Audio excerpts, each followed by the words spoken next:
tercinta bangsa. Hai teman-teman. Hai. Masih kurang semangat nih? Sekali lagi dong. Hai teman-teman. Hai. Apa kabar semuanya? Baik. Syukurlah kalau begitu. Assalamualaikum warahmatullahi wabarakatuh. Shalom, Om Swastiastu, Namo Buddhaya, Salam Kebajikan. Tabe salamat limudah salam, salam sahujud karena malempang. Adil katalino, bacuramin kasaruga, basengat kajubata. Arus. Perkenalkan, nama saya Karin Dwi Fania, siswa kelas 5 perwakilan dari SDN Luwung 1, Kecamatan Kahayan Tengah, Kabupaten Pulang Pisau.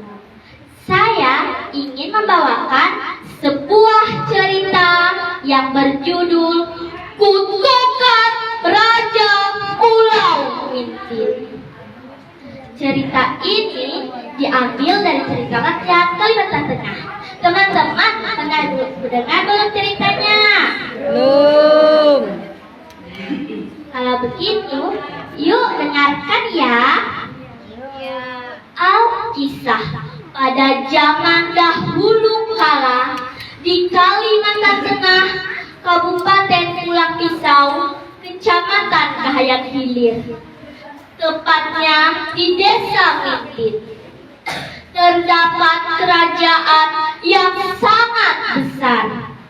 Kerajaan itu dipimpin oleh raja yang aktif dan bijaksana, sehingga rakyatnya hidup aman, tentram dan makmur. Raja itu bernama Raja Mintil.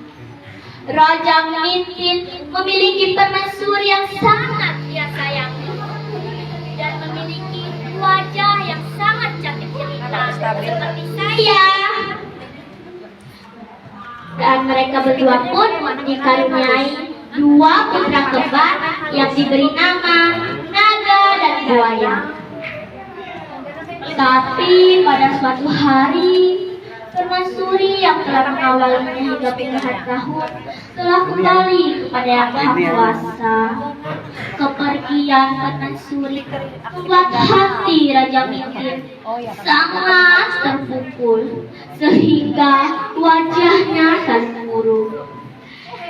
Dan ia ingin pergi bertapa ke hulu Sungai Kahayan untuk menenangkan dirinya dan mengobati batin tujuannya. Lalu ia berkata kepada Sehat, "Wahai penasehat, saya ingin pergi bertapa ke hulu Sungai Kahayan untuk menenangkan diri saya dan mengobati batin jiwa saya." "Maaf Tuan, lantas siapa yang akan memimpin kerajaan ini selama Tuan pergi?" "Akan saya titipkan kerajaan ini dan pemerintahan ini kepada 2 putraku, Naga dan Buaya.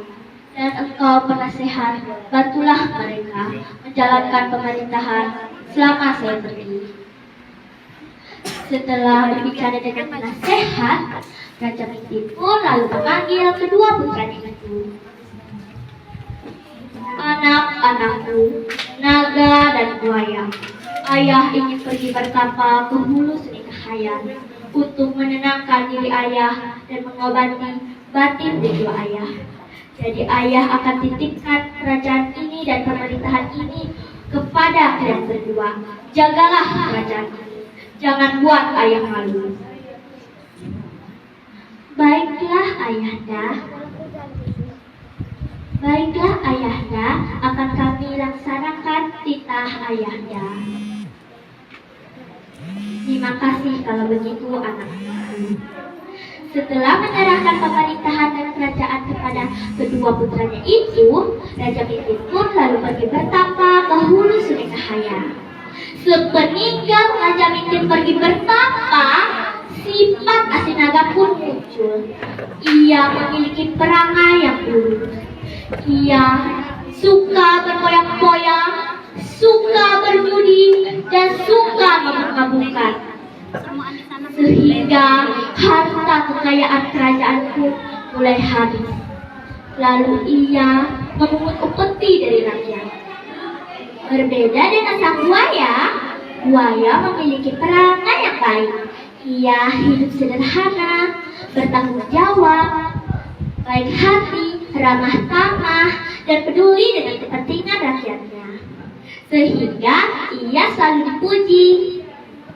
Pada suatu ketika, rakyat yang tidak tahan dengan perilaku naga pun mulai mengadu ke buaya.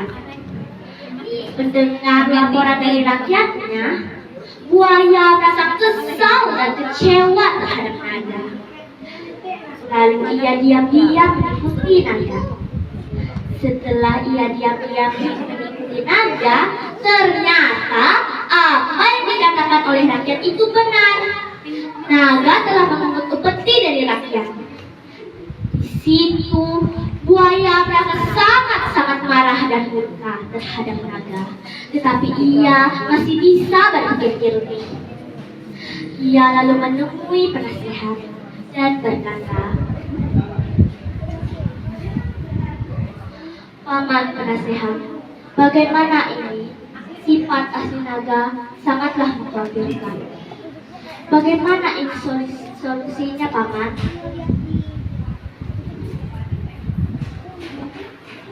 Begini saja. Pangeran buaya berbicara dengan pangeran naga dari hati ke hati. Siapa tahu pangeran naga bisa mengikuti saran pangeran buaya. Baiklah kalau begitu, Paman. Terima kasih atas sarannya.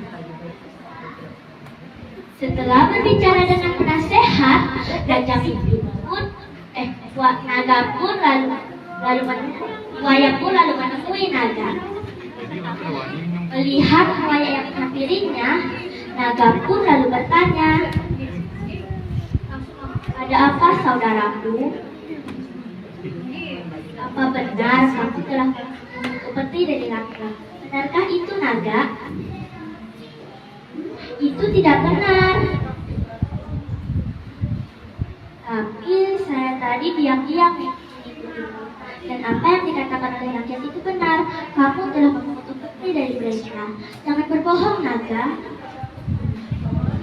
"Itu tidak benar, saudaraku. Kalau kamu tidak mau mengikuti saranku, ayolah kita bertarung." Lalu mereka berdua pun bertarung. Pertarungan mereka terbelah menjadi dua kubu naga dan kubu buaya. Korban jiwa pun bergelimpangan di sekitar istana. Dan perkelahian mereka berlangsung selama 7 hari 7 malam lamanya. Jat! Jat! Jat! Di sisi lain, Raja Mimpi memiliki firasat yang buruk terhadap kerajaannya.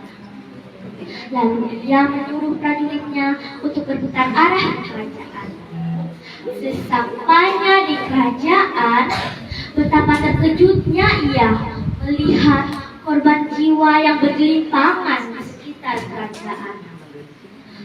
Lalu ia memanggil kedua pimpinan itu. "Naga, buaya," tapi tidak dihiraukan mereka. "Naga, buaya," tapi tidak dihiraukan mereka. Dengan suara yang lantang, Raja Mimpi memanggil, "Naga, buaya, hentikan!" Lalu mereka pun terkejut melihat Raja Mimpi yang pulang dari keadaan yang sangat marah dan murka. Jadi Raja Mimpi berkata, "Oh, jadi begini ya sifat kalian selama saya pergi. Akan saya kutuk kalian berdua karena kalian tidak mengecewakan saya. Kau naga, jadilah naga yang sesungguhnya. Dan kau buaya, jadilah buaya yang sesungguhnya." Tiba-tiba awan menjadi gelap, angin tertiup kencang, disertai petir dari gelegar. "Duar, duar, duar! Tolong ayah, tolong ayah, jangan kutuk kami ayah."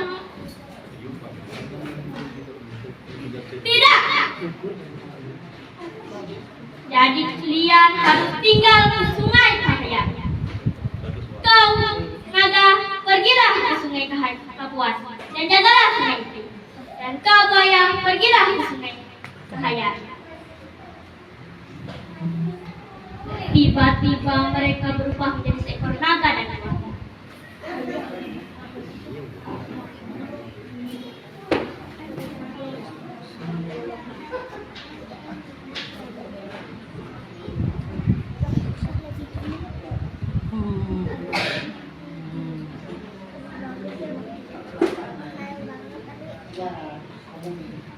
Maafkan ayah anakku, ayah tidak bisa lagi mencabut. Begitulah cerita dari saya teman-teman. Pesan moral yang dapat kita petik dari cerita ini adalah hendaknya kita menjadi orang yang bertanggung jawab dan baik hati terhadap semua orang.